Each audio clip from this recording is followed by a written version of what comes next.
کیا آپ رزق کی تنگی کی وجہ سے پریشان ہیں، یا آپ کو اولاد کی چاہت ہے، یا جس کی اولاد ہے اسے بیٹوں کی چاہت ہے کہ مجھے بیٹے دیں اللہ؟ کوئی چاہتا ہے کہ میرے باغات ہوں، زمینیں ہوں، میری نہریں ہوں، اتنی اتنی چیزوں کا میں مالک ہوں۔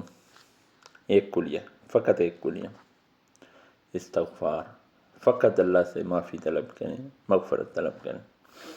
آپ کو دلیل دیتا ہوں، سورہ نوح میں اللہ نے فرمایا فَقُلْتُ اسْتَغْفِرُوا رَبَّكُمْ إِنَّهُ كَانَ غَفَّارًا، اپنے رب کو پکارو، وہ بڑا ہی معاف کرنے والا۔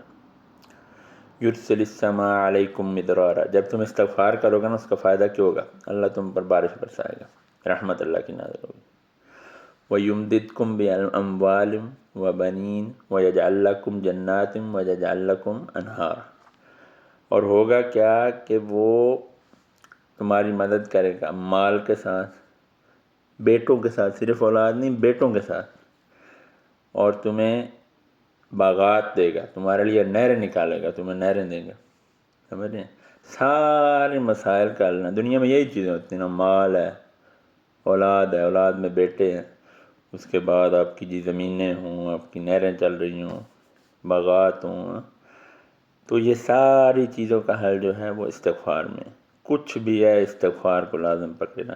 بلکہ نبی صلی اللہ علیہ وسلم کی حدیث صحیح الجامع کی میں دیکھ رہا تھا، اس میں آتا ہے کہ ذنون، مچھلی والے کی دعا جو ہے نا، دنیا کی ساری بلاؤں سے آپ کو نجات دیتی ہے۔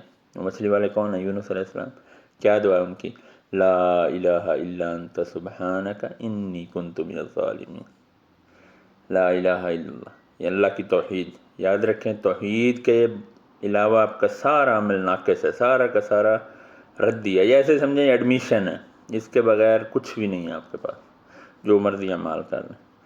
توحید، سبحانک، تسبیح، وانی کنت من الظالمین، اور اپنے آپ کو بلیم کرنا کہ میرے اللہ میں نے یہ کیا ہے، قبول کرنا کہ میں نے یہ گناہ کیا ہے، بس تو مجھے معاف فرما۔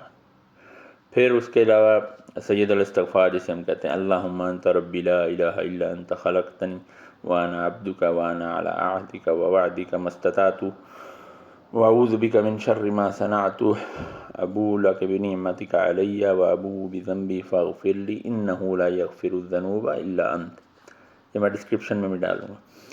کسی بھی طرح سے خالی یہی کہنا ہے استغفر اللہ، استغفر اللہ، استغفر اللہ رب العرش العظیم، استغفر اللہ واتوب الیہ، کچھ بھی کہنا ہے، اللہ سے معافی طلب کرنا، اور سے روز پکڑیں۔ یہ میں کہتا ہوں دن میں آپ جب بھی وقت ملے نا، آپ استغفار کریں، دیکھیں کہ آپ کی زندگی میں کیسے تبدیلی آتی ہے۔